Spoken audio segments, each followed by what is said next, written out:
1. All right, welcome everybody. We've got the July 6th Budget and Finance Committee meeting. We're going to start with taking roll call and then the motion that has us participate.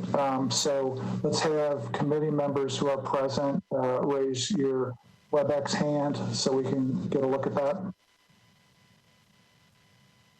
Then Mr. Cooper, when you get a tally on that, let me know.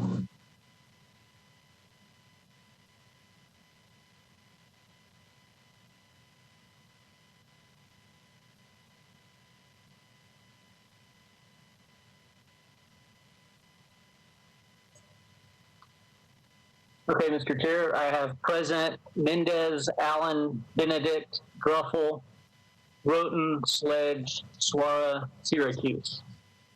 All right, that's what I've got too. All right, I'll ask somebody to make this motion.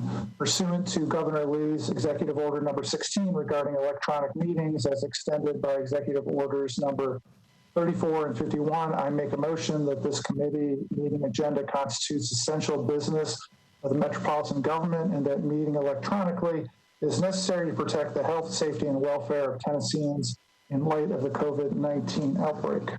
Second. All right, that's been moved and seconded. All in favor say aye. Aye. Aye. Any opposed? And did I hear Mr. Glover on the line also? No. All right, that passed. All right, we're going to dive in. We've got a lot of items to get through. First is Resolution RS 2020-367, sponsor Mendez, authorizes the Department of Law to compromise and settle the personal injury claims of Nina Rivers Simpson and Ronald Simpson in the amount of $300,000. Is there a motion? So moved. Second. Moved and seconded. Not seeing any discussion. All in favor say aye. Aye. Aye. Any opposed? Hearing no opposed, we recommend approval. Resolution RS 2020-401, Mendez Henderson approves a grant from Flow Inc. to Metro government for access to technology tools to enable Metro to conduct a smart loading zone pilot program. Is there a motion? Second. It's been moved and seconded, and Council Member Virtue. Chair, if someone can speak to the pilot and where it'll be implemented. All right, Mr. Cooper, who do we have for that?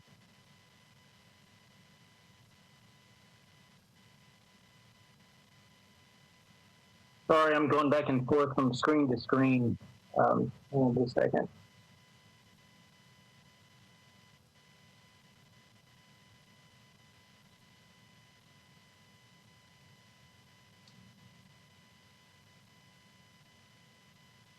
I see if anybody from the administration is on for that. Do you have an answer for Councilmember Virtue? Chairman Mendez, this is Mike Jameson. I do not have that information, but I will take note of it and contact Public Works and have an answer for the council member later today or first thing in the morning. This is Teresa Costanis. I can speak to it a little bit if you want. Go ahead, please. Thank you. Yes. So I think Mary Beth Eichert might be on the call as well.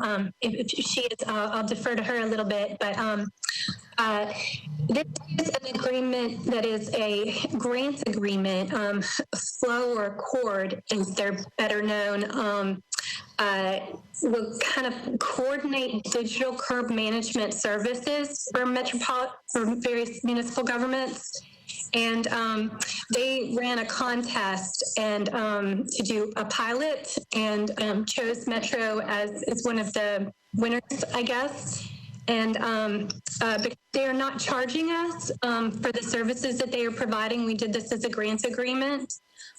Basically, what they do is kind of analyze data from digital curb management services and use it to try to determine kind of an optimal way to possibly charge users for the use of curb space and use that to incentivize the flow of traffic so that, you try to maybe charge more at peak hours to kind of control traffic and diminish it during those peak hours, like so the trucks making deliveries would not be such an obstruction. And the agreement would be limited to commercial freight deliveries at this time. Is the pilot countywide, or is the county in a specific district? I'm sorry, Councilwoman, that was your question. So I think that like planning and public works and several departments working together will kind of choose a few locations for the pilot, because this is just a pilot that would be well suited for it. And those locations, I believe, would all be downtown at this time. It may be something that Metro will look at doing on a more extended basis throughout the county at a later date. But for right now, the pilot would just include like a few kind of example locations. Ms. Eicher, do you want to add anything to that? Yeah, sorry, I had to join as an attendee. It wouldn't let me log on as a panelist, so I was muted there for a while. Yeah, downtown, 5 to 10 spots. I think the idea is to pilot use of this technology to targeting just delivery vehicles in an area of downtown where we have a lot of conflicts for use of the curb. To basically try to test some means of rationalizing our policy approaches to the curb and dip our toe in a pay-to-play framework. And so we will have access to the Cord app and use of technology, and they'll be helping us run this pilot. The person they have on point for us is the former, essentially the Transportation Licensing Commission equivalent for the New York City DOT. So a lot of experience in managing different uses of the curb. And so we're running this resolution as a grant, given they're providing us services in kind. I know we are going to talk about which spaces we're going to target downtown. I think we have some desire to help musicians with their loading concerns. So we might look in the area where musicians are experiencing trouble having access to the curb due to delivery vehicles and other users just camping out where they need to load and unload. Is the ultimate goal to see if we need to be charging for the delivery services, some type of fee? Yes. And that could vary based on, peak point of time and essentially bringing some means to appropriately value what services Metro is providing for various users to access the curb. Okay, thank you so much.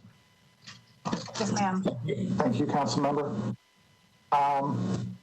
Mr. Cooper, I believe we've got Councilmembers Glover, Porterfield, Toombs, and of course, Vercher all on now. So I think we've got everybody.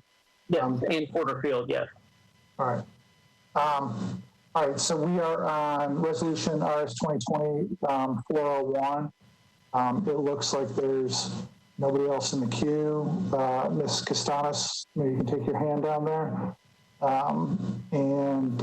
So seeing nobody else, we're going to vote on it. All in favor of this, say aye. Aye.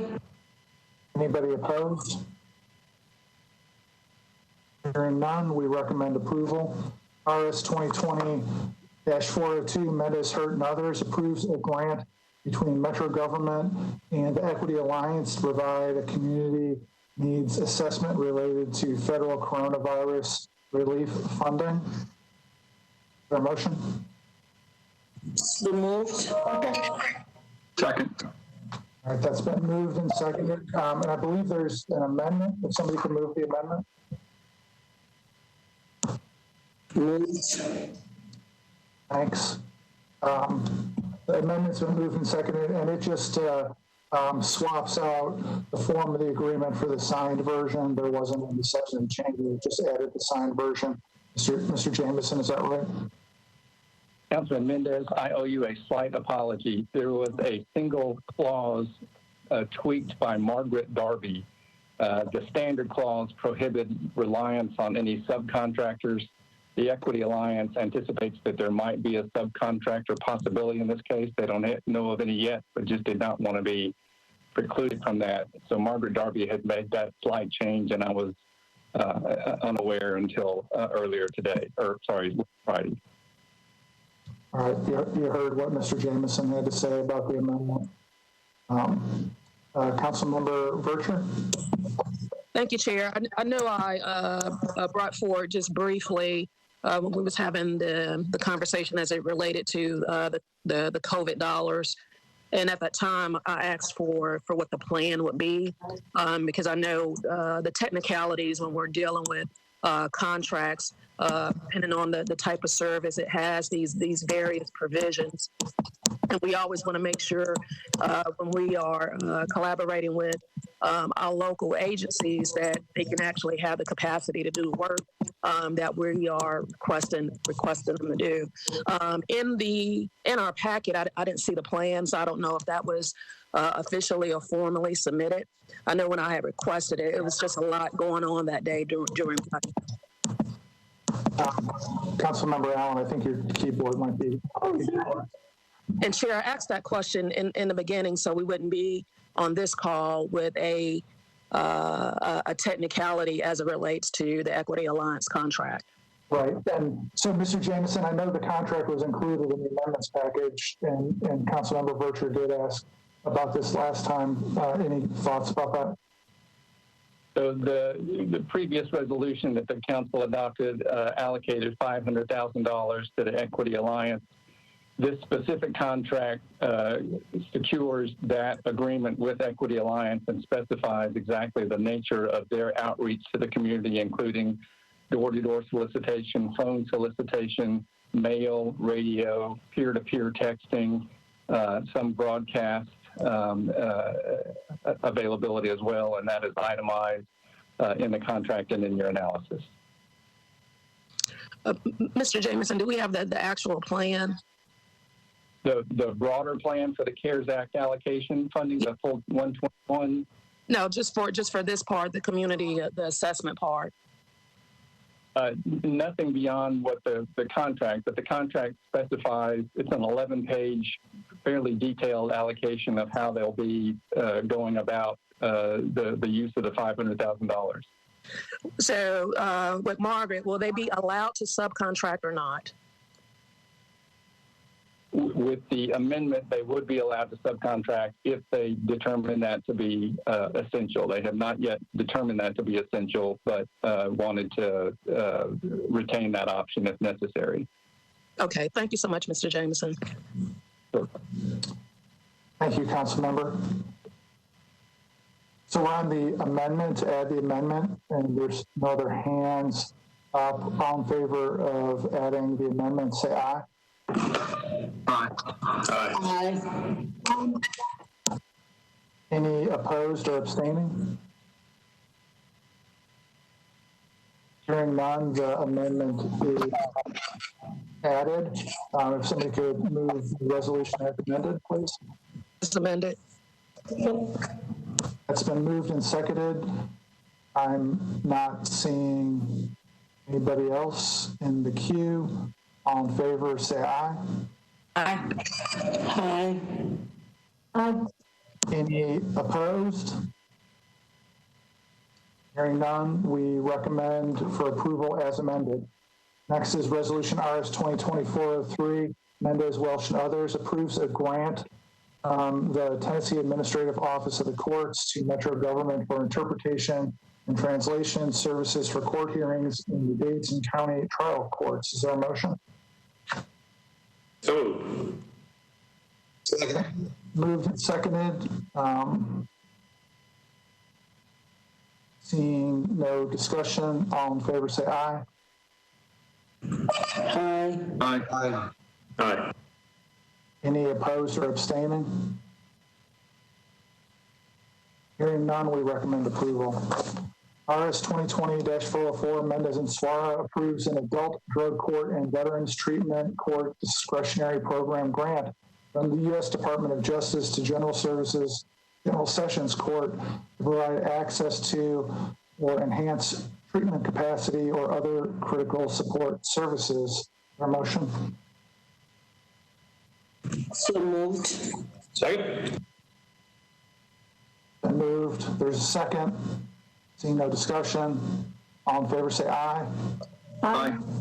Aye. Any opposed? Hearing none, we recommend approval. RS 2020-405, Mendez, Welsh, and others approves a grant from the Tennessee Administrative Office of the Courts to the Davidson County Juvenile Court for interpreter and translation services. So moved. Second. Moved. There's a second. Seeing no discussion. All in favor say aye. Aye. Aye. Any opposed? Hearing none, we recommend approval. RS 2020-406, Allen and Mendez authorizes the mayor to submit substantial amendment 3 to the 2018-2023 consolidated plan and the Nashville Davidson County CARES Act substantial amendment 1 to the 2019-2020 annual action plan for housing and community development to the U.S. Department of Housing and Urban Development. Is there a motion? So moved. There's a motion. There's a second. Seeing no discussion. Councilmember Suara. Just want to understand, I don't have any objection to the resolution, but is this saying that they're submitting a plan taking into consideration the CARES Act money now for part of what they'll be doing? Is that all that is doing? If the sponsor knows? Mr. Wilshire is on, I think. Matt? Hey, I'm not sure if you guys can hear me. Can you hear me, Councilman? Yes, we can. Yes. Great. Councilman Suara, thank you for the question. Amel Alexander may be on as well, although he may have dialed in, and he can provide additional detail. Amel Alexander is the Director of Community Development here at MDHA.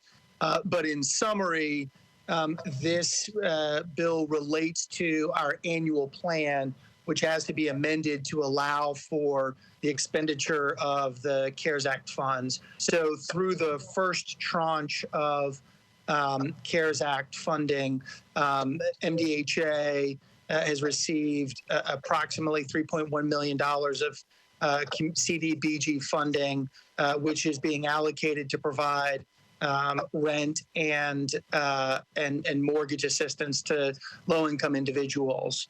And this amendment to the annual plan describes in more detail how that would actually be administered. So this is enabling the first expenditure of grant funding from the CARES Act that is administered by MDHA as our typical annual appropriations. Did that answer your question? Yes, thank you. Councilmember Vercher. Thank you, Chair. Matt, do y'all anticipate receiving any additional funding?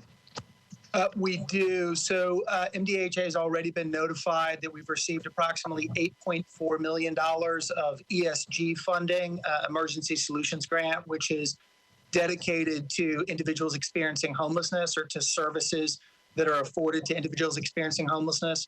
We've actually received a technical assistance grant from HUD and are working with the administration on sort of the proposed allocation of that. And we would come back to council with any expenditure of those funds as well. And so there's been a little bit of ambiguity. There's probably a second tranche of funding associated with the CARES Act, which is going to be, as we understand it, allocated based upon COVID infection rates and other things. We've not received notification as to what MDHA's allocation may be of that amount of money.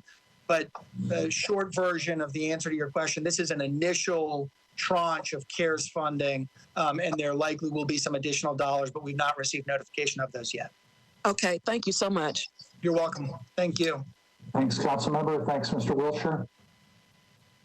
All right, we're on 2020-406. It's been moved. There's a second. Seeing nobody else in the queue. All in favor, say aye. Aye. So one in favor. Aye. Aye. Aye. Thank you. Anybody opposed? Hearing none, we recommend for approval. RS 2020-407, Mendez, Hurt, and others appropriates grant funds from the Tennessee Department of Human Services to the Metro Action Commission to address community needs resulting from the COVID-19 pandemic. Is there a motion? So moved. There's a motion. There's a second. Councilmember Vercher, is your hand up from before still? No, it's from this one, Chair. I'm going to be asking all the questions on COVID-related dollars just to prepare in advance. They're basically going to be the same question. If someone from Metro Action Commission, if they can speak to how those dollars will be utilized in the community. Thank you. Somebody on from Metro Action Commission. And remember, if you dialed in and ITS doesn't have your phone number, we're not going to be able to hear you. You're going to have to either reach out to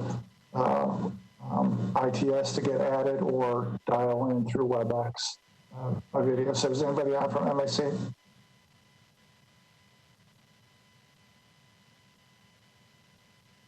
Mr. Jamison, do you have the answer to the question?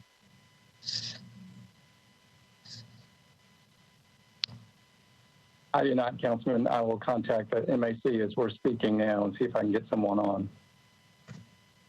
Councilmember Vercher, you want us to push this off and see if they get on? Or no, Chair. I don't want to hold up the committee. It's just with me and the committee for us to be on record that we're asking these questions as it relates to these dollars and how the public will benefit from these actual dollars. And just since we're on the record, just background. I don't want this committee.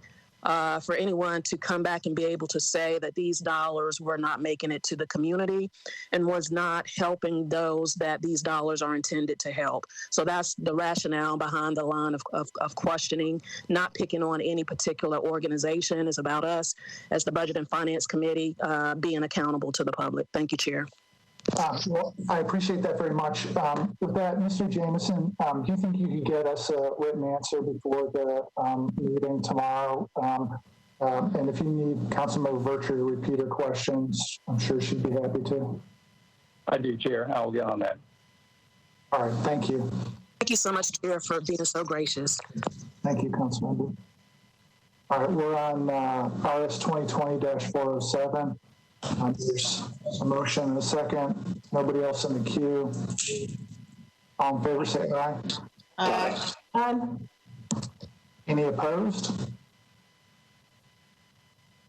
Hearing none, we recommend approval. RS 2020-408, sponsor Mendez, authorizes the Department of Law to compromise and settle the claims of Darian Tony against Metro in the amount of $9,500. Is there a motion? So moved. There's a motion. There's a second. Seeing no discussion, all in favor say aye. Aye. Aye. Any opposed?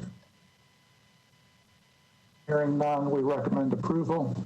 RS 2020-409, Mendez, Hager, and others approves a grant from the Tennessee State Library and Archives to the Nashville Public Library to target library materials to persons having difficulty using the library and provide special services to children and young people. Is there a motion?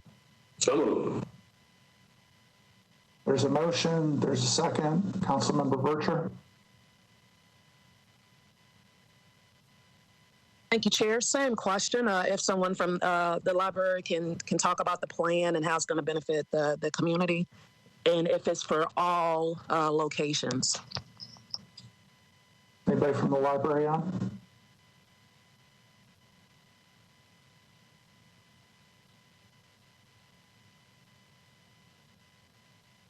Mr. Jameson, I think this one is your homework too then? Yes, sir. I'll send that letter out and make sure it's in Councilor Vercher's hands and the other council members before tomorrow morning.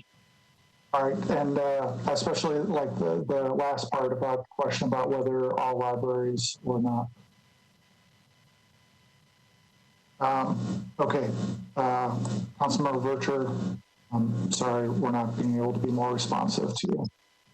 Chair, I understand. Usually what happens is, with these grants, most departments will not be present for these particular grants because historically they've just, and I don't want to say blindly passed through budget and finance, but they've passed with ease through budget and finance without another layer of scrutiny, so to speak. We've kind of yielded the onus of responsibility to the executive side as it relates to these grants. And given the culture that we in and the public demanding a higher for us to have a higher role in accountability, and if we're going to be talking about in the future reallocating resources and so forth, we need to know how the resources that we are receiving are being expended. Thank you, Chair. Thank you very much. All right, we're on RS 2020-409. There's a motion and a second. Nobody else in the queue. All in favor, say aye. Aye. Any opposed? Hearing none, we recommend approval. RS 2020-410, Mendez, Hager, and others approves a CARES grant from the Tennessee State Library and Archives to the Nashville Public Library to provide Wi-Fi network access at library locations and improve electronic library materials and services. Is there a motion? So moved. There's a motion and a second, and we'll save Councilmember Vercher the trouble here. Mr. Jameson, can you find out and get us communication about whether this is, what locations are going to benefit from this? Will do, Chair. Anything else to add to that, Councilmember Vercher? You are awesome, Chair. All right, so there's a motion and a second. Seeing nobody else in the queue, all in favor say aye. Aye. Aye. Any opposed? Hearing none, we recommend approval.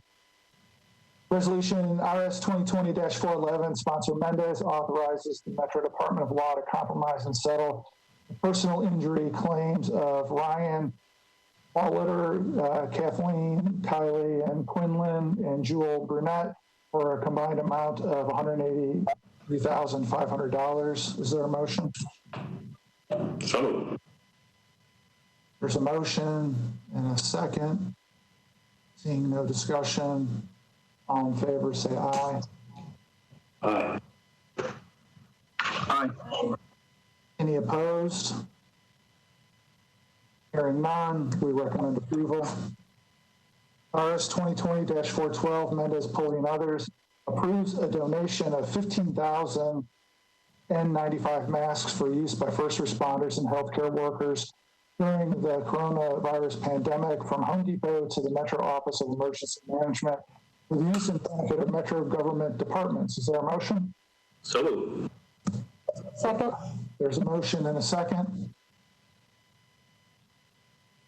Seeing nobody in the queue, all in favor say aye. Aye.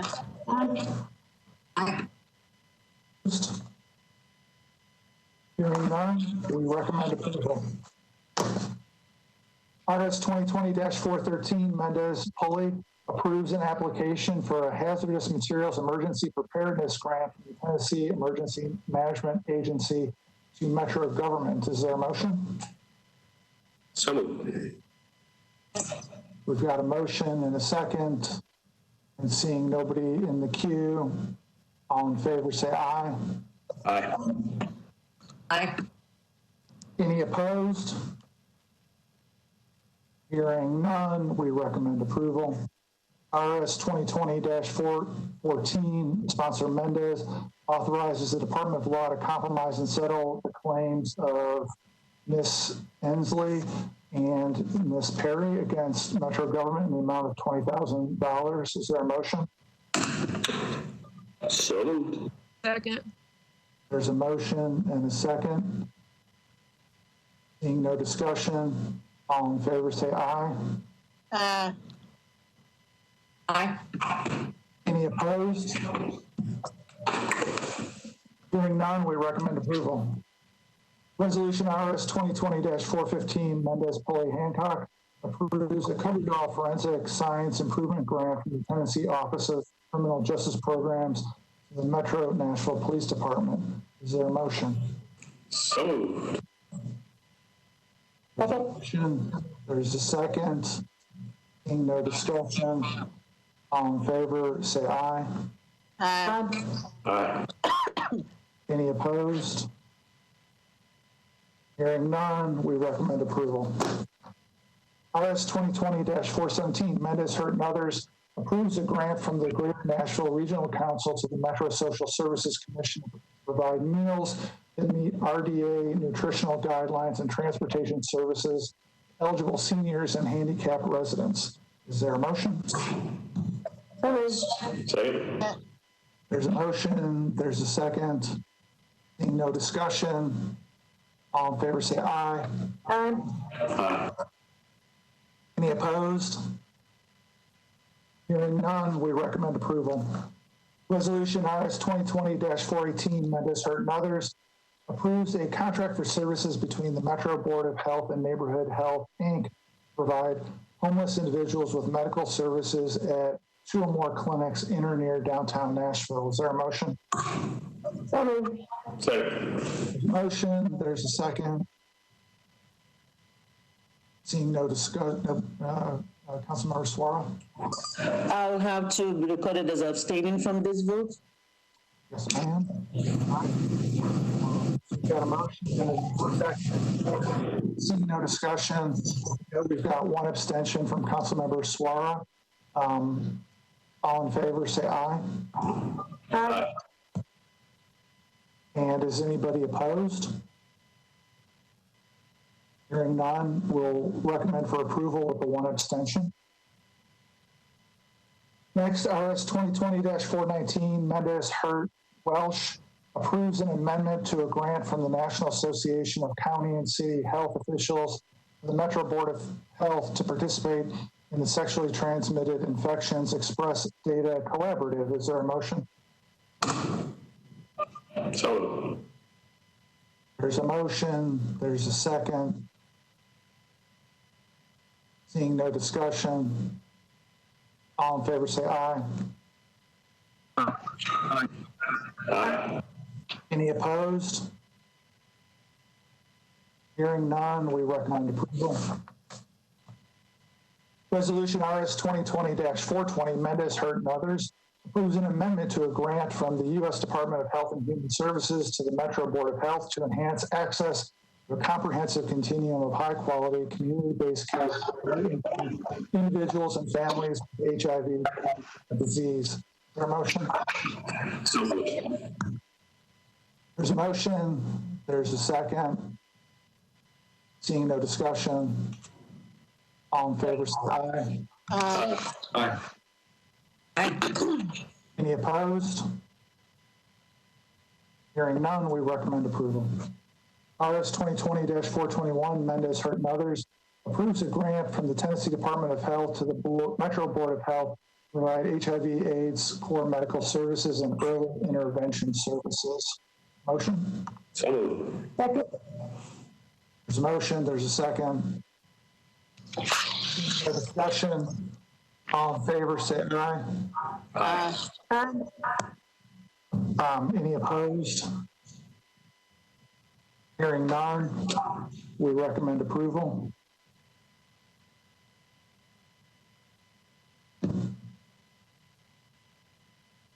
All right, next is resolution RS 2020-422, Mendez, Hurt, and Welsh. It's a contract between the Metro Board of Health and the Tennessee Department of Health for arbovirus testing for mosquito samples for West Nile virus. Is there a motion? So moved. There's a motion. Second, Councilmember Allen. Thank you, Mr. Chair. I just was wondering if there was someone from health that could give us an update on if this looks like it's going to be another issue added on top of the coronavirus that we're dealing with already. Is anybody on for health, Metro Health? Councilman Mendez, it's Tom Sharp. Can you hear me? So I'm sorry, Berkeley, what's the question? Just, are the results that you're seeing so far indicating that this is going to be a big issue as well, or does it seem like it's not a problem? I think it will be the lesser of two problems, at least. I have not seen any positive results yet. Usually we announce those when we find some, and I haven't seen any to date. Okay. Just wondering if that was going to jump out and grab us too. We'll keep watching. Thank you. Thank you, Council Member and Mr. Sharp. All right, so we're on Resolution RS 2020-422. It's been moved and seconded, and seeing nobody else in the queue, all in favor say aye. Aye. Aye. And any opposed? Hearing none, we recommend approval. That moves us to Resolution RS 2020-426, sponsor Mendez, authorizes the Metro Department of Law to compromise and settle the personal injury claim of Tawana Williams against Metro government in the amount of $35,000. Is there a motion?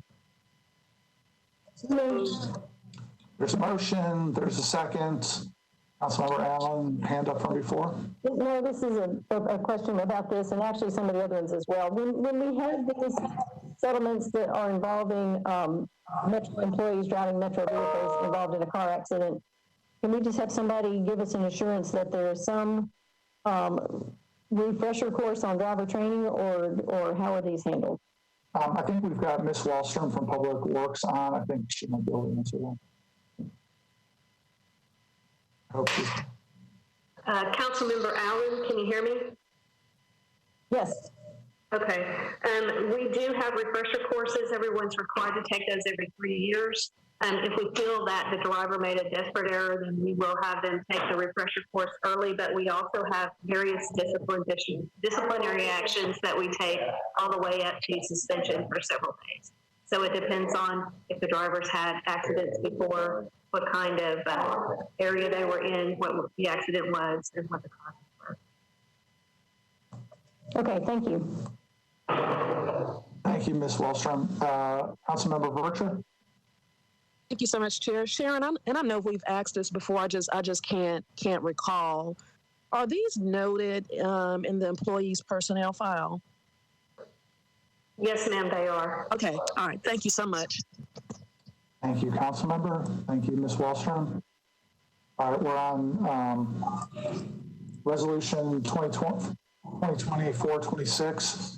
Then moved. There's a second. So no more discussion. All in favor, say aye. Aye. Any opposed, say no. Hearing none, we recommend approval.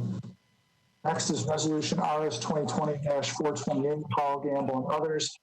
It was a flood mitigation assistance grant from the Tennessee Emergency Management Agency to the Metro Department of Water and Sewer Services, authorizing the acquisition and demolition of 2 houses located in various floodways, floodplains in Davidson County. Is there a motion? So moved. Second. Motion and second. Seeing no discussion, all in favor say aye. Aye. Any opposed? We recommend approval. All right, there's a leak file that is grants. It's also COVID-19 related. It's on page 39 of the amendments package this morning. I'll read the caption and then maybe ask Jameson can describe what it is. So it's a late resolution approves 2 grants from the U.S. Department of Health and Human Services to the Nashville Fire Department to provide claims reimbursement to EMS agencies for costs related to diagnoses, testing, or care for individuals with possible or actual cases of COVID-19. Let's have a motion and a second first and then discussion. So moved. Second. It's been moved and seconded, and I don't know whether it's Mr. Jameson or Mr. Cooper that can tell us more about this. Mr. Chair, this is Mike Jameson. We just got notification of this this morning, understood that there was a timeline from the Department of Health that was not advised or available last week, and so they apologize for the late filing, but needed to get a grant request in because of a timeline problem. Will you add this to the list we had before, since it's COVID-19 related, about just some additional information about how the money is being spent beyond what's in the caption? Absolutely. All right, thank you. Councilmember Vercher, go ahead. Thank you, Chair. I just want to be clear on this one with it being a late file. This is in addition to the other 121 million, the additional dollars that MDHA and this one also is just to tally it for our total COVID bucket. Can we include that too? Like a to-date total amount of what we received in COVID dollars? Because I believe we are beyond 121 million at this point. Let me add two things on that, Councilmember. One is the resolution says it's 372,000. So just getting out what the dollar amount was. But your broader point about it is hard to keep track of. There's been initial round of money to MDHA. There's been money to WEGO. There's money to schools. There's money to directly to the hospital authority. There's this money to the fire department. Chair, you've worked with me long enough. You know where my line of questioning is coming from. So you already hit it on you said the buzzword. And ultimately, Chair, all seriousness, it just puts us in a position where all of us are on the same page, so that no claims can be made as to no one knew anything. Mr. Jameson, here's what I would ask on that. COVID-19 Financial Oversight Committee that has just got created a week ago. I know that was written broadly enough to cover every bucket of money that came from anywhere as relief funds. It would be good if we could have a running master tally, and I assume finance would have to put that together. But it would be great if we could figure out how to get us that. Will you work on that? I will, and as you suspected, I probably will need finance's input, and I believe one of the key players is out of the office this week, but I will find out at least the timeline for getting that information to you before the morning. Well, thank you, and I see Mary Jo Wiggins on the line, and I suspect that she might be instrumental in making a master list. Ms. Wiggins, did you got thoughts about how we could best keep this committee and the council in the loop on the total tally? Yeah, can you hear me? I'm not sure I have a microphone. Yes, definitely. Oh, good. Yeah, that list exists. I can send that out as soon as we hang up. I keep it current all the time. And this is additional funds, and there are, as you said, Councilmember Vercher, there are a lot of different buckets coming from different agencies, and this is in addition to the 121 million that Metro received. Thank you. Does that tally lay out the differences in the ground rules? It doesn't. It's simply a tally, but I can actually add some links and just even some general rules, because Department of Health and Human Services rules are different than Department of Ed, different than HUD, different than the Treasury. So, yeah, there's a lot to keep track of. I think it would be important because Otherwise, well, once it gets distributed, then there's going to be a spreadsheet that's out there that adds up to what seems like a really big number, and it needs to be attached to whatever the ground rules are for the different buckets. Absolutely. All right, thank you. And then Councilmember Allen has her hand up also. Yeah, thank you, Mr. Chair. I mean, I would say it would, for me, be very helpful to have that spreadsheet on a council SharePoint so that it could just be updated on a regular basis as new funds are allocated, and we'd have a go-to place instead of waiting for things to arrive in our email. Is that a possibility? Ms. Wiggins, how often? I mean, it's easy enough for us to put it on the council resources page. The question, I guess, for Ms. Wiggins is how frequently would it make sense for us to get the updated version, or is it possible that every time you update it, you just send it to the council office for them to post? I think that's the easiest. Every time I find out a new amount, I'll just send an update to the council office and they can post it. All right, can you coordinate with our John Cooper about who to talk to in the office to get that done most efficiently? Absolutely. All right, good idea, Councilmember Allen. All right, Councilmember Suara. Thank you, Chair. A couple of questions. Do we, I want to just confirm that Metro does have, in addition to internal audit, we do have somebody that goes through compliance with federal grants requirements. Is that correct? I mean, do we not have someone that looks at the grants documents in details and make sure that the department are following that? Or is that just internal audit that does that? Well, I know it passes an audit every year, so I'm assuming there's somebody who does it since it gets a clean audit every year. Is somebody from finance on that knows the answer to that question? Yes, Chair, this is Mary Jo Wiggins. The funds are all subject to the single audit A133 in addition to our normal audit. So in addition to the regular audit, there will be additional procedures done.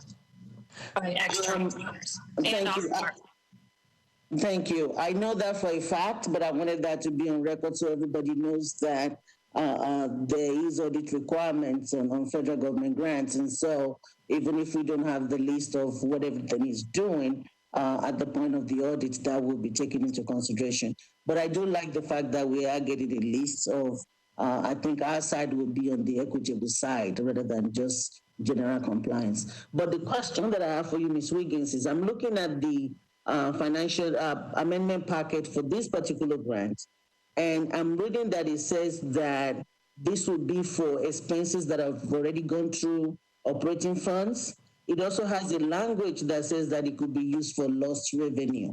Is it just this particular one, or are we tracking any of these new grants that we're getting that we can use for lost revenue? I think that was of interest to me.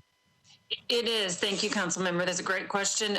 Department of Health and Human Services does allow for the grants that are being received. The funding through that department are actually eligible for revenue replacement to the extent that you can prove you lost revenue related to COVID. So in this case, the funds received by fire were related to the fire department, were related to EMS. And the funding was based on previous filings with, Medicare and Medicaid, or in our case, TennCare. And they can use them for the direct related expenses of COVID, or if they actually lost revenue, that they can prove through reasonable calculations that were revenues lost because of COVID, they can use it as revenue replacement. Okay. So I think what I will ask is, as we're generating the information and compiling all of that, I think it would be good to know which one of these can be used for revenue replacement. I think that goes into our total budgeting, and as we're looking at the numbers again in August, this is something that will be very important to that conversation. So as we're compiling it, let's make sure that we're tracking the HHS ones that we can use for revenue replacement. So that's what I was trying to convey about adding the ground rules to it. But now that we've talked about revenue replacement, I want to be real clear that we're talking about $372,000 that can go to revenue replacement related to EMS services. So at least this one, like obviously we have to track it, but there's no magic bullet from this one at least. Yes, I agree. Thank you. Thank you, Councilmember. Councilmember Vercher? Thank you, Chair. That was going to be my additional statement. Also for committee members to not say, hey, we have extra monies for loss of for revenue, because it's going to vary from department to department. Thank you very much. All right, so we're on this late filed about $372,000 of CARES Act money for the fire department. Mr. Jameson's going to get us some more information by tomorrow. There's a motion, there's a second. Nobody else is in the queue. All in favor, say aye. Aye. Aye. Aye. Aye. Any opposed, say no. Hearing none, we recommend for approval. All right, moving on to bills on second reading. We have two of them. First is BL 2020-148, Benedict Welsh and others, amends the Metro Code pertaining to contracts with private operators of detention facilities. Is there a motion? So moved. Second. All right, and I see Councilman Glover's hand up, but I'm going to, since there's an amendment, I'm going to ask Councilmember Benedict if she wants to move the amendment, then we'll get to discussion. Yes, sir. Move the amendment, please. Is there a second? Second. All right, and you want to briefly describe the amendment before we have discussion? You bet. So thank you, Chair. So the amendment just clarifies that this bill is related specifically to adult detention facilities in Davidson County. The youth detention facility is one that I do want to continue dialogue about and pursue deprivatization of. But until we have a new juvenile justice center, based on my conversation with, a new juvenile detention center, based on my conversations with Judge Calloway and the Juvenile Justice Center team, it makes the most sense for us to postpone that contract change until we're in a better facility that we can manage better as well. So again, this amendment just clarifies that it is the bill is only for adult detention facility. Thank you. I've got two council members' hands up, and I'm just going to ask whether you want to comment about this amendment or discuss the bill as amended. Councilman Glover? Bill is amended. All right, so we'll skip. You'll be first up after we get the amendment on. Councilmember Vercher? Bill is amended. All right. And seeing nobody for discussion on the amendment, all in favor of adding the amendment, say aye. Aye. Any opposed?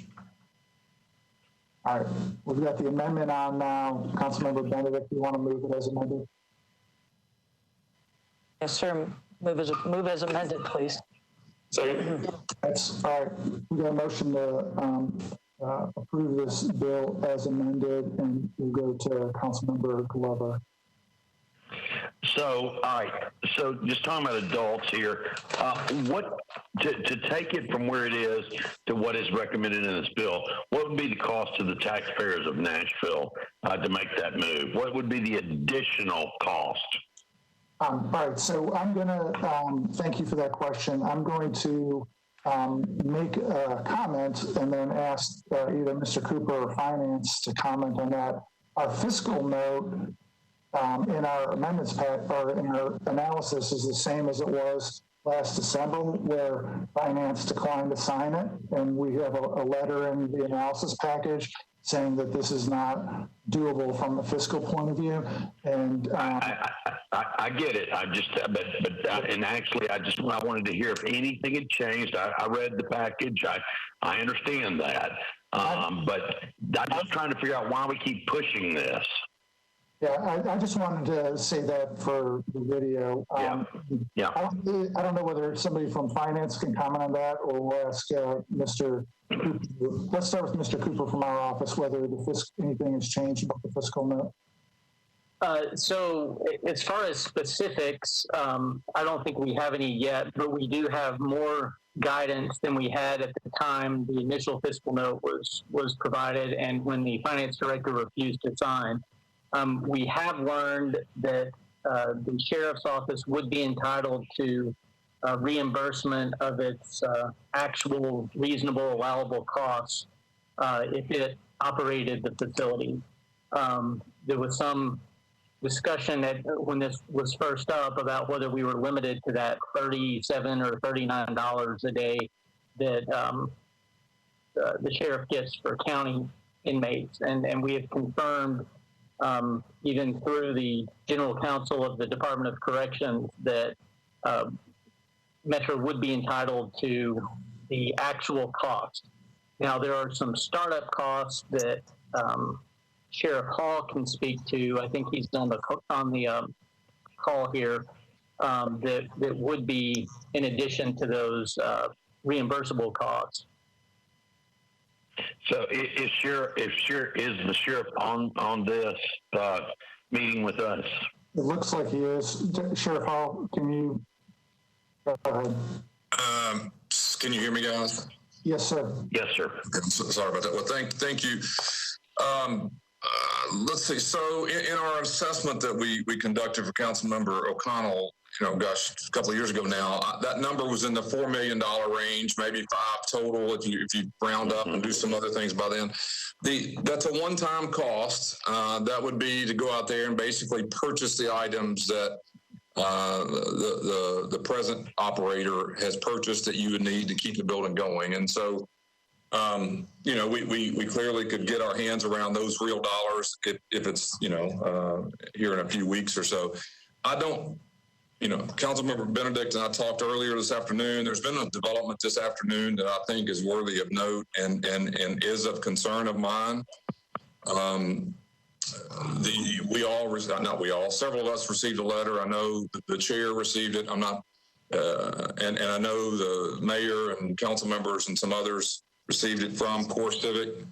And it's very concerning to me personally, because one of my issues all along has been there's a financial concern. I believe we've got that to a place, and I'm talking about the per diems. That's understood. And I think the one-time cost is obviously up to you guys, but that's not a huge number. But the part that I'm more concerned about is Core Civic, as of today, is saying they want out of here by October due to some issues in the last several days.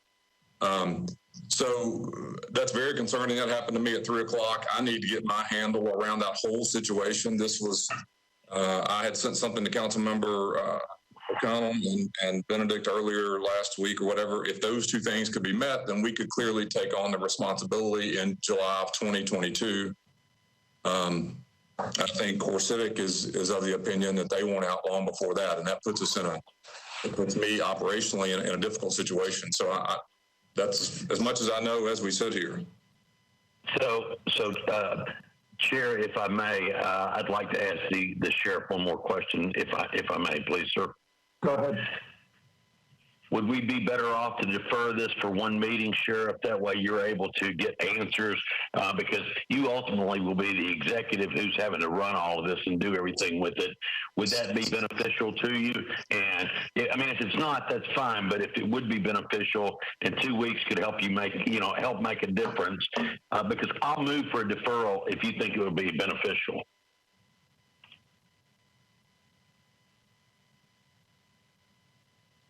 Sheriff Hall. There we go. I'm sorry. Are we back on? Yes, sir. Yeah. Okay, sorry about that. I had some really good things to say. I just wasn't on right then. But okay. So I don't understand enough about your procedure on a bill like this, meaning it's 2 more weeks away. Is deferring it, that's obviously the sponsor's choice as far as I'm concerned. But I am very concerned. I have an emergency meeting first thing in the morning with all of my team because that is a huge undertaking to get all that going on. You guys know we're building a headquarters. We have transition teams trying to get that ready. So I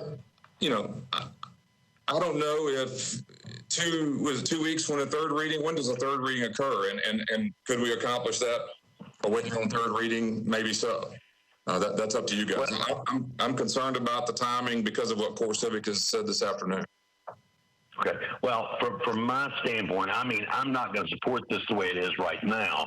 And however, if you're between a box and a hard spot here, then I think it would be prudent on our behalf to try to follow your lead on this, because ultimately you're the executive that has to deal with your department, that has to deal with all this. So I don't know, Chair, you tell me. I think because it has to do with money, maybe it's amendable on third, but I would feel better.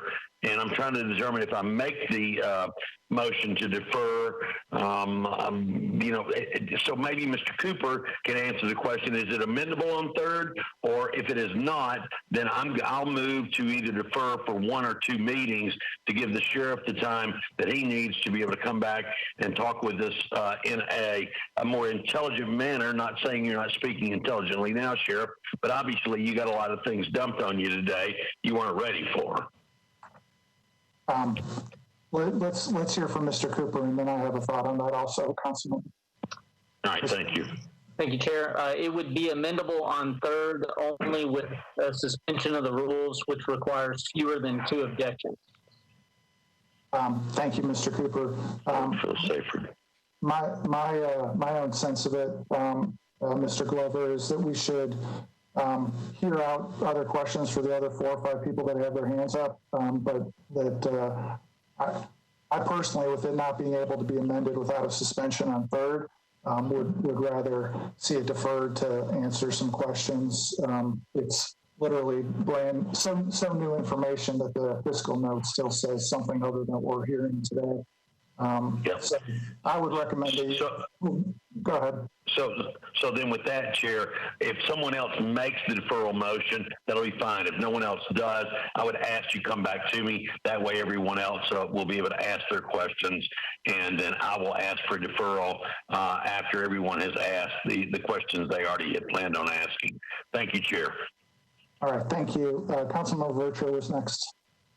Thank you so much, Chair, and thank you so much, Sheriff Hall. We've discussed this numerous times over the years. And Chair, my concern is the financial impact that is, quite frankly, unknown. And as great as the sheriff is and his team, given how the legislation is written, that's really a forecast of what the dollars would be actually today. So in the future, when we're budgeting, that amount may be more or it may be less. At this juncture, and I believe the sponsor is more than reasonable. I would support an indefinite deferral for this matter because it's too serious. There's a lot of layers to this, and it's incumbent upon us for our sheriff department to make sure that they are successful. And it's unfortunate that our sheriff has to call an emergency meeting because of a council-led effort. Not saying it's right or it's wrong. We all have our ideologies over the prisons for profit and the pipeline and so forth. But given where we are as a city and just everything nationally, both in the public and private sector, and I've always stated this, Chair, you know this, it's always incumbent upon us that we don't create more uncertainty in markets. So, Sheriff, I did receive the core civic letter too. It raised alarm for me as well, because my question would be, okay, what do we do as a city? What does your department do as a city? In the event they say we won't out immediately. And from the business standpoint, I understand that they are a corporation where they have employees and they want a certain level of certainty also. So, Chair, I would ask if the sponsor would be willing to not put her colleagues in this precarious predicament of voting on some legislation where none of us know what the fiscal cost may be, and in fairness to the sheriff's department also. Operational and wise, I don't know, Sheriff, if you're going to need more people. More people means more benefits. I don't know what that's going to do on the capital side for you also. I mean, it's just a lot of questions and a lot of layers to this. And for something so serious like this, I think we should do it with a steady hand, and actually have a plan. If we're concerned about the incarceration, particularly Black males here in this city, let's have a more concrete plan versus just saying we need to get rid of someone where we've had a contract for 25 years. And that's all I have to add to it, Chair. All right, thank you. So, Councilmember Benedict, how about just answer to that one question, about whether you're willing to indefinitely defer? If so, go for it. If not, I'm going to get to the other people in the queue. Sure, thank you, Chair. So I would like to explain the bill. All I explained before was the amendment. So I'm not sure at what point you'd like me to do that, but I would like to explain the bill. But at this point, no, I do not want to indefinitely defer it. I thought you explained it when this came up 6 months ago. Well, I did, yeah.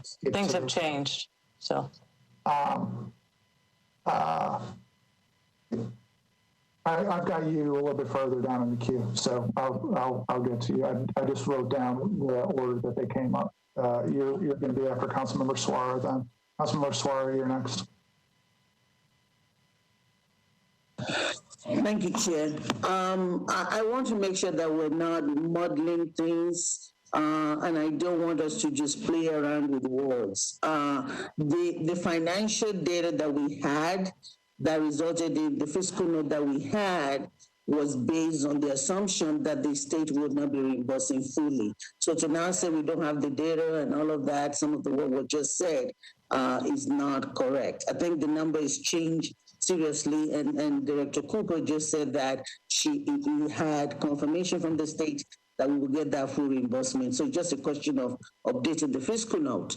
Now, as to Core Civic trying to force our hands to because that's what I think they're trying to do, that if you're not going to stay with us after 2023, we want to end it now. That's a tactic that they're using, and I do think that the sheriff do need to talk to them on how that would work. So I don't support an indefinite deferral. I think we need to go ahead, but I'm okay with a 1 meeting deferral for the sheriff to go ahead and talk to them and see where that stands. But I think it's a tactic. I think they're trying to scare everyone into things, and they're trying to force our hands. And I don't want us to fall into the numbers are not there, because if we were listening correctly, the numbers are there. The sheriff did send out something that says that we will get when we get the money from the state, we can do this with the time. This is doable. We have that on record. And so let's not change things around. So I'm okay with a 1 meeting deferral for the sheriff to talk to them, but I don't think it's an indefinite conversation. Thank you. Thank you, Councilmember. I mean, just to clarify, my point is the written materials that we have available for the public do not reflect what is being discussed today. And just thank you, Chair, for clarifying that. That's what I was trying to state. Thank you, Chair. I'm sorry. That's all right. And that's my only point, Councilmember Suarez. Just from a transparency point of view, we would be passing this on information that isn't available to the public right now. Councilmember Benedict, you're up next. Thank you, Chair. So to that point, that's exactly right. When I looked at the analysis, the fiscal notes, they appear to be the same as when this was up for second reading back in February of this year. However, we have much more new and concrete information about the expenses.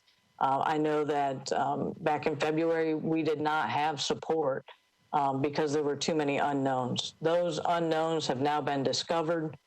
We need to make sure that those get into the analysis next. Certainly with the curveball that Councilwoman Swar just spoke about, that the sheriff spoke about earlier, that is an unfortunate event that was quite likely well-timed in advance of this meeting, 1 hour before this meeting, as well as before the council meeting tomorrow. Although I do not want to defer this one meeting, I feel like there is a need to defer it one meeting because this seems to, this is information that has not yet reached. I was planning to present it in our meeting today, but it also should have been updated in the fiscal notes as well.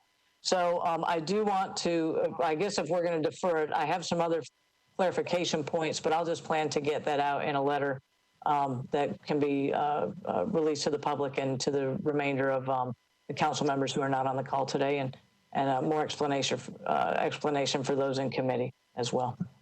So I move a one meeting deferral.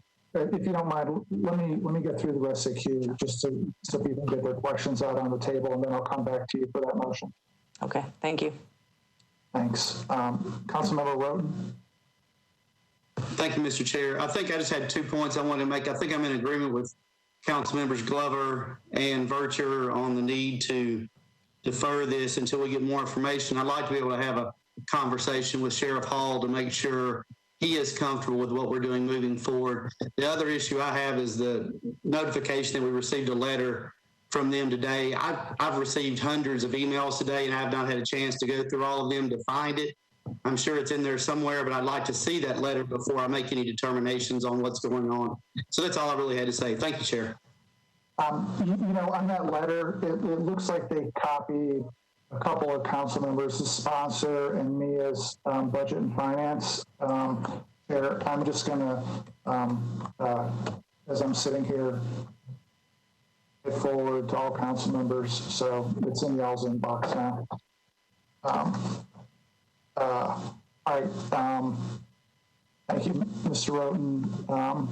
Council Member Glover, with the understanding about what Councilmember Benedict is going to move for the one meeting deferral, do you have further comments?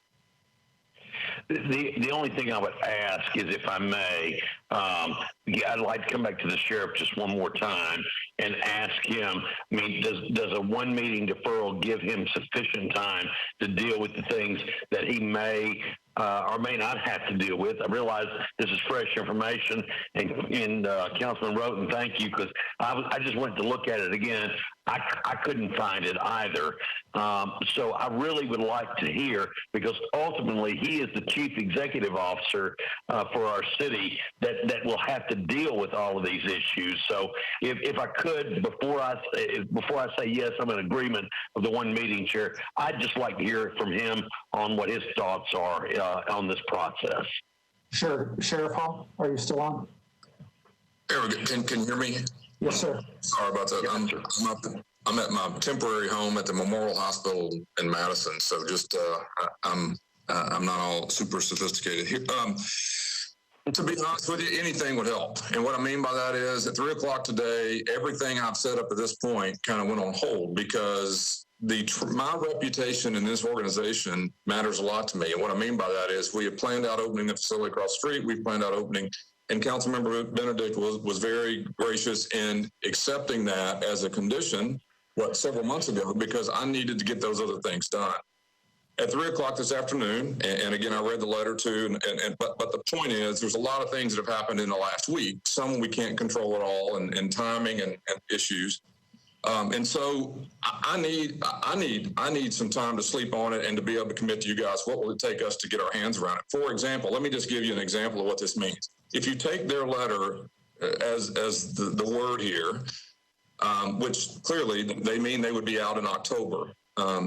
There are some financial issues. It wouldn't cost Metro, the way I see it, dollars and dollars. Don't worry about the cost, but the process to get all of that money moved around to then us assume their employees and various things. we had said all along it would take us at least 6 months if we had known, we were going to do it. And so all I would say is, if you'll give me a meeting, that's great. I mean, I'm going to go to work in the morning and figure it out.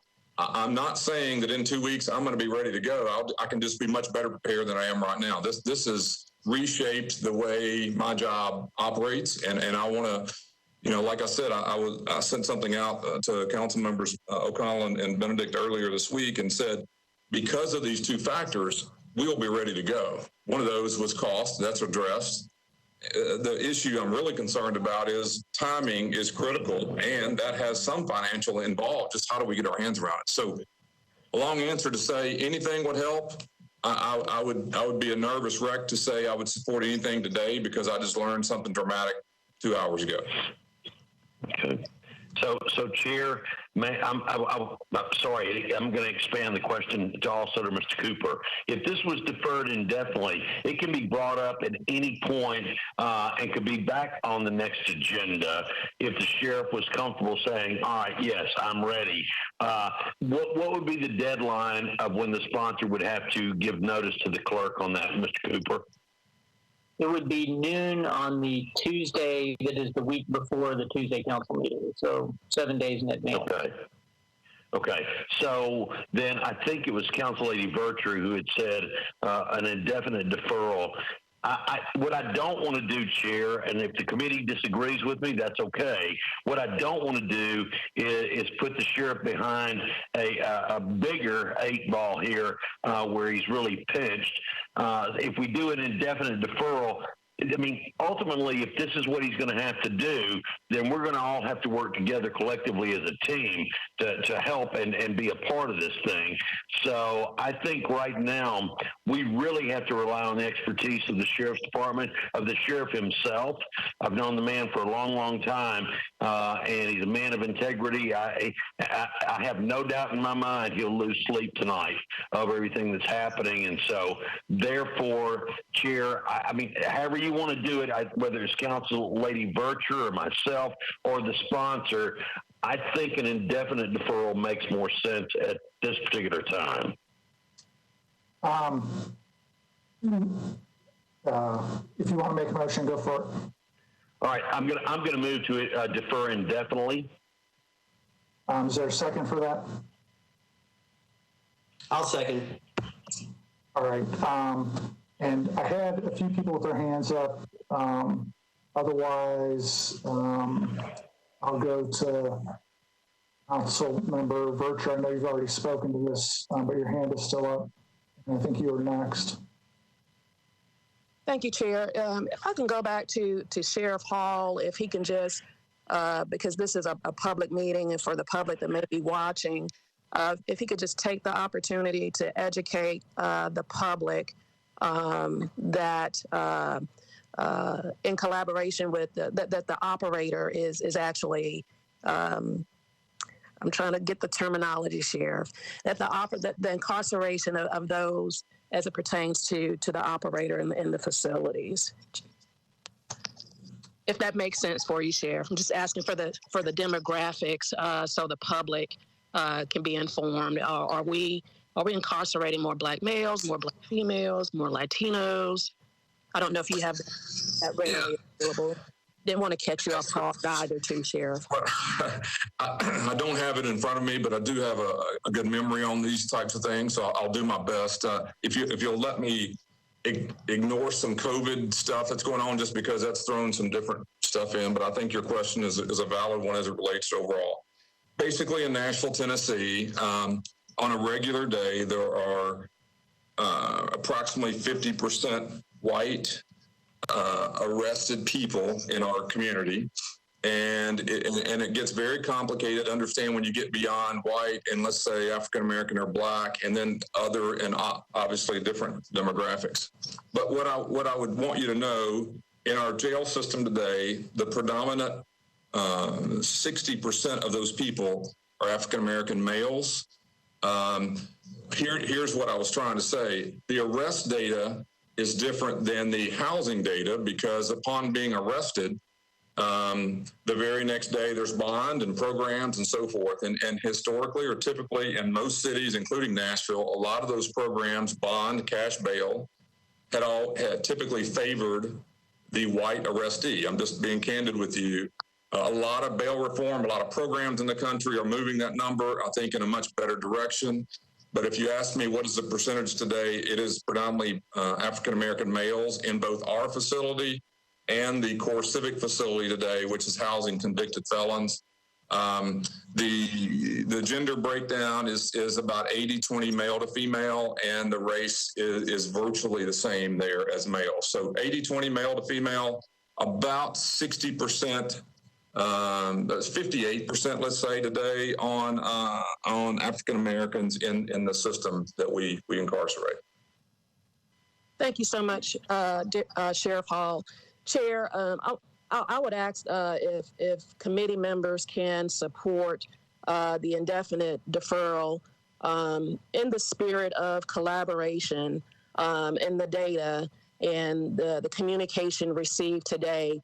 And this is such an emotional, sensitive topic for everyone, and specifically for the African American communities. The Minority Caucus needs to be part of this collaboration and these conversations, both with Sheriff Hall, Finance, and Core Civic. And to date, I don't believe that has occurred. So I would be in support of an indefinite deferral so that we can have everyone at the table to discuss this. Thank you, Council Member. We are on motion to defer indefinitely. I've got two other people in the queue. They are Councilmember Benedict and then Porterfield. So let's go to Councilmember Benedict next. Thank you, Chair. So I think that I want to clarify that I think and I don't think I've said it on this call. I know I've said it many times in the past, and I appreciate hearing it from my colleagues about the great job that our sheriff does. And he and I have collaborated on this over the past few months to make sure it's something that will work. Although I do hear the clear calls from my colleagues that, making sure that there's more engagement from other parties. I absolutely can appreciate that. And I certainly want to make sure that everybody on the council knows and has complete transparency into what we're doing here and how we can get there. So if there's any doubt that we can't do that, if there's any doubt that we can't take this on, if for some reason the timeline makes it so that our sheriff can't be successful, what's critical to me is the safety of our inmates and the safety and fair working opportunities for our employees who are not currently Metro employees, but I want to see us transition those employees as much as possible to the Sheriff's Department. So in order for the entire council body to understand those goals and how we can get there and what the cost looks like, in particular for this committee, but also for the entire body, I can support an indefinite deferral as of now. So knowing that I might be able to bring it back up at some point, I want to, again, make sure that everybody is comfortable with it and that the city in particular, our taxpayers, understand that it has no impact operationally and that it just has a one-time startup cost of under $5 million. So with that, I move to defer indefinitely. All right, we've already got that motion pending. Thank you, Councilmember. I've got one other person in the queue, Councilmember Porterfield.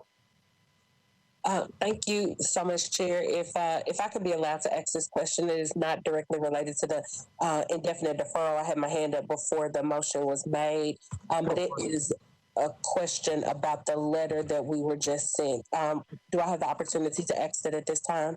Yeah, go ahead. Okay, thank you. And Chair, if I'm not sure if this needs to be directed to Sheriff Hall or to Director Cooper, but in the letter it states an end date of October 2020. And just for clarification, is Core Civic wishing to terminate their agreement regardless of how the council votes? So if this fails, and somebody's not on mute, by the way, so we can hear your sound effects. But if this legislation ultimately fails and the body does not wish to terminate the agreement with Core Civic, is Core Civic saying that they want to terminate our agreement anyway? I think I'm going to ask Mr. Cooper to address that, although I think the answer is going to be this is 2.5 hours old and he'll have to check it out. Mr. Cooper? Yes, Mr. Chair. I only skimmed the letter when I got a copy of it a little while ago. So I can't, I have not had any communications with Core Civic. I don't know what their intent is beyond what they said in the letter, which was to their desire to invoke the termination provision. The Sheriff Hall may have more information than I have at this point. Sheriff Hall. Yeah, Mr. Chair, and Councilmember Porterfield, I read through it. There have been ongoing conversations with Core Civic in the last several weeks. Just to kind of simplify this for all of us, there was an old contract that they were living under, which led us to roughly the end of the year, if I remember correctly. At the time this bill was filed, late in the year or early in the year, whatever that was, and we needed an emergency contract to deal with this proposed legislation, and because the old contract was expiring, therefore they wouldn't have an operating agreement, and we surely weren't ready to take it over in January. And so we went for an extension. That extension has been for 6 months. We've been working. Purchasing has been working. Core Civic, the state of Tennessee, there's a lot of wheels that have to go through. And so while that emergency extension was approved, we took off trying to get a new, let's call it a 5-year contract approved, only to allow this legislation to get voted up or down, and then we would end that contract, according to this legislation, in July of 2022. And so what happened is that Core Civic was sitting out there reading and hearing all the stuff being said, seeing that it may come to an end. This extension that we needed was clearly to give us a period of time to draw up a new contract. We communicated with them that the county would not be throwing them out until this July of 2022 if this bill were to pass, because I wouldn't be ready personally, and I think we had an agreement with Councilmember Benedict that would be the earliest we would be ready to do it. So they were aware of the July 2022 was the expected date. But what's happened is getting all of those things signed. Now we're through that extension period. It's time to either renew the extension or get the full contract approved. By purchasing in Metro, they received an extension of the extension, had read some paper clippings and news media accounts in the last couple of days, not very favorable to their company. And they're not happy about that, obviously, and felt like we weren't getting a contract. And so I'm not blaming anybody, but that's clearly indicated in the letter.